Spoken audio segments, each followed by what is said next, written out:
مبدئيا كده الفيديو ده معمول علشان يساعدك تبدأ بداية صح وتفهم ازاي تكون من اوائل الدفعة بإذن الله تعالى من غير توتر او ضغط نفسي ومن غير ما تضيع وقتك في حاجات ملهاش اي لازمة. هتعرف في الفيديو ده ليه البداية بتفرق، وهقول لك كمان على خطة ال30 يوم اللي انت لازم تطبقها من النهاردة، وهقول لك كمان ازاي تكون من الاوائل بخطوات بسيطة وعملية جدا، وكمان هعرفك ازاي تذاكر المواد اللي عليك مع شوية نصايح كده في الاخر. بس قبل بقى ما نبدأ في الفيديو بتاع النهاردة اتأكد ان انت مشترك في القناة علشان الفيديوهات اللي هتنزل طول السنة بإذن الله توصلك في ميعادها ومفيش اي حاجة تفوتك. يلا بقى نتوكل على الله ونبدأ في الفيديو بتاع النهاردة. اولا، هو ليه البداية بتفرق؟ ليه البداية بتكون اهم من اي حاجة تانية؟ بص، في مثل بيقولك كده اول قصيدة كفر، بس احنا مش عايزين كده، احنا عايزين اول قصيدة تكون بنية صافية ونظام واضح.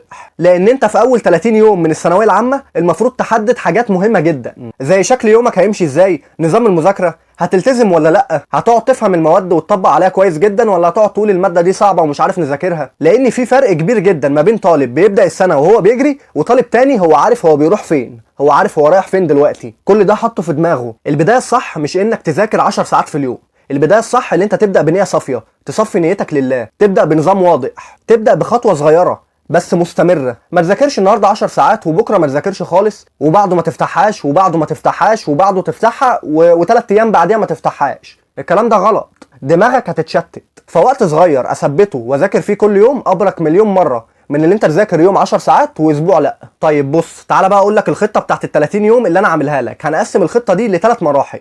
3 مراحل. اول مرحله الاسبوع الاول، ثاني مرحله الاسبوع الثاني والثالث، والمرحله الاخيره الاسبوع الرابع. الاسبوع الاول ده اسبوع التهيئه، هتظبط فيه نومك. يعني انت مثلا هتنام الساعه 11 بالليل وتصحى الساعه 7 الصبح، بتهيئ دماغك على روتين النوم، بتحاول تهيئ دماغك ان هي تبعد عن الموبايل والسوشيال ميديا قبل النوم، بتهيئ دماغك اللي انت قبل ما تنام تفتح الكتاب كده وتبص على الحاجات اللي انت بتنساها على طول، تراجع عليها علشان تصحى تاني يوم فاكرها وما تقدرش تنساها ابدا باذن الله. وانا عايز اقول لك على حاجه، ما تشتتش نفسك، خلي المصادر بتاعت المذاكره بتاعتك واضحه وصريحه، زي مثلا القنوات اللي على اليوتيوب، مدرسين معينه على اليوتيوب انت بتحددهم علشان خاطر تكمل معاهم طول السنه، زي السناتر بتاخد في الماده درس واحد عند مدرس واحد بس، لان زي ما قلت قبل كده كل مدرس طريقه شرحه بتفرق عن مدرس تاني، ترتيبه بيفرق. يعني ممكن في الاحياء تلاقي واحد بادئ بالمناعه عن التكاثر، او بادئ بالبيولوجيا الجزيئيه قبل التكاثر وسايب التكاثر في الاخر عادي. فكل واحد ليه طريقته وشرحه واسلوبه،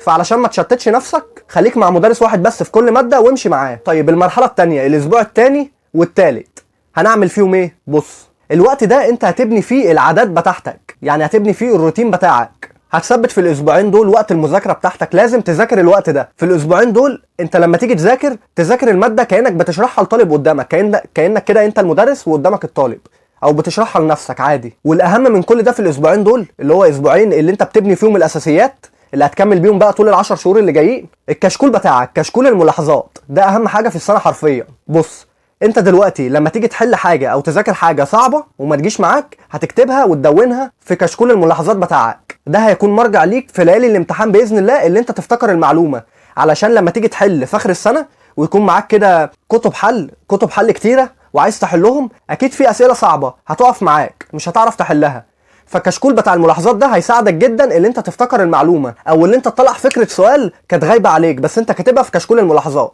وانت بتذاكر برضو انا عايزك تسال نفسك اول باول، هو ايه اللي انا فهمته، ايه اللي انا محتاج اراجع عليه، ايه اللي انا محتاج اثبت عليه ااكده اكتر علشان ما يروحش مني. والمرحله الثالثه بقى اللي هي الاسبوع الرابع. الاسبوع الرابع ده اسبوع التقييم، بتبدا بقى تقيم شغلك في المرحله الاولى والثانيه، ولو في اي حاجه متراكمه عليك بتتلم في الاسبوع الرابع. يبقى الاسبوع الرابع ده اسبوع التقييم ولم التراكمات اللي هي بتاعت ال3 اسابيع اللي فاتوا. تعالى بقى اقول لك ازاي تبقى من الاوائل باذن الله بخطوات عمليه وبسيطه. بص، الطلبه اللي بيتفوقوا عندهم حاجات مشتركه، هم مش طلبه عبقريين بس عندهم حاجات مشتركه. زي ايه؟ رقم 1، عايزك تعرف ان الاستمراريه اهم من الحماس. يعني النهارده مثلا مش شرط تذاكر 10 ساعات متواصل، انت لو ذاكرت ساعتين 3 وثبتهم كل يوم واستمريت عليهم لاخر السنه ابرك مليون مره من ان انت تذاكر النهارده 10 ساعات وبكره تريح. رقم 2، تنظيم الوقت. بتبدأ يومك بمهمة بسيطة وتقسم وقتك على المهمة دي وتخلصها وتخش تلحم في حاجة تانية وتقسم وقتك عليها، تخلصها وتلحم في حاجة تالتة هكذا. ورقم 3 بقى، التمرين أهم من التلقي. يعني المذاكرة مش قراءة، المذاكرة فهم زائد كتابة زائد حل. فهم وكتابه وحل، هي دي المذاكره بكل بساطه. يعني خلي عندك دفتر كده اسئله واجوبه وتراجع منه اسبوعيا. ورقم 4 ودي مهمه جدا، الهدوء النفسي. بص، الهدوء بيخلي دماغك صافيه واستيعابك اكتر واكتر واكتر، بيزيد كل يوم. كل شهر بيعدي عليك في الثانويه العامه بتلاقي الطلاب الضغط عليهم زاد، انت لا، انت الهدوء عليك بيزيد، فبالتالي انت تركيزك بيزيد. والعكس صحيح، كل ما تضغط نفسك كل ما تركيزك ما يقل، كل ما تهدي نفسك كل ما تركيزك ما يزيد. خدها مني بقى قاعده لاخر السنه. ماشي، تذاكر بقى المواد ازاي؟ بص، لازم يكون عندك تفصيل مذاكره على حسب كل ماده، والحته دي مهمه جدا مهمه جدا.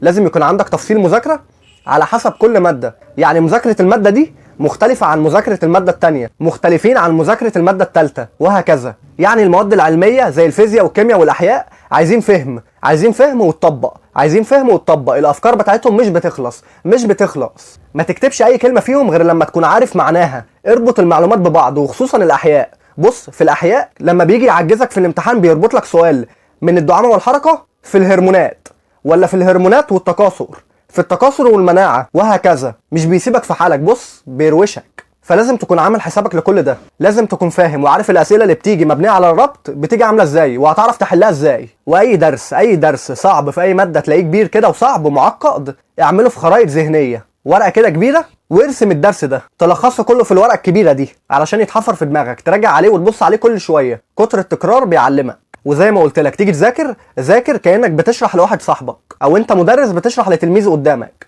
او بتشرح لنفسك، المهم تشرح. وبرضه زي ما قلت لك، المذاكره يعني ايه؟ اكتب كده معايا، مذاكره بيساوي فهم وكتابه وحل. اي حاجه بره الثلاثه دول انت كده ما بتذاكرش. بص هقول لك على حاجه، والله العظيم بجد، والله بجد، في بنت كانت بتاخد درس عندي السنه اللي فاتت، انا مدرس احياء، في بنت كانت بتاخد عندي درس السنه اللي فاتت. البنت دي جابت 97.5%، علم علوم جابت 97.5%. قالت لي يا مستر انا اكتر حاجه، والله زي ما بقول لك كده، قالت لي يا مستر انا اكتر حاجه فرقت معايا طول السنه اللي انا كنت بكتب. حتى الاسئله السهله بكتبها، الكتابه فرقت معايا، انا كنت بكتب كل حاجه يا مستر، والكتابه هي اللي فرقت معايا. قالت لي انا ما كنتش بذاكر ساعات طويله، بس ما كانش فيه يوم بيعدي عليا من غير ما اذاكر، كنت بذاكر كل يوم. الاستمراريه، كنت مستمره. وقالت لي كمان السوشيال ميديا دي انا كنت بفتحها للضروره، انا بفتح سوشيال ميديا علشان اذاكر واسمع نصايح واطبقها، مش اسمعها كده واطلعها من الناحيه التانيه. والموضوع ده فرق معايا وجبت مجموع بسبب الموضوع ده. وانا هو بقول لك نصيحه مني، انت مش شرط تطلع الاول على الجمهوريه، المهم تبقى احسن نسخه من نفسك. لازم تبدا بدايه مختلفه وتستعين بالله تعالى، لازم تبدا بنيه صافيه، تصفي نيتك لله زي ما قلت لك، لان في الاخر ان الله لا يضيع اجر من احسن عملا. ومش هقول لك التوفيق بيجي بالسهل، لكن كل تعبك النهارده هتشوفه بكره، اكيد هتشوفه بكره. وبكده بقى نكون وصلنا لنهايه الفيديو بتاع النهارده. وما تنساش تخش على القناه، في الوصف هتلاقيني حاطط لك جوه لينك جروب التليجرام بتاعنا الخاص بالثانويه العامه، خش عليه، هتتابع بقى عليه كل جديد هينزل لك باذن الله طول السنه، ملخصات ونصايح ولينكات فيديوهات وكل حاجه، كل اللي هتحتاجه هتلاقيه. ولو عندك اي سؤال سيبولي في الكومنتات وهرد عليه. سلمتم يا شباب، دمتم في امان الله، سالمين امنين، والسلام عليكم ورحمه الله وبركاته.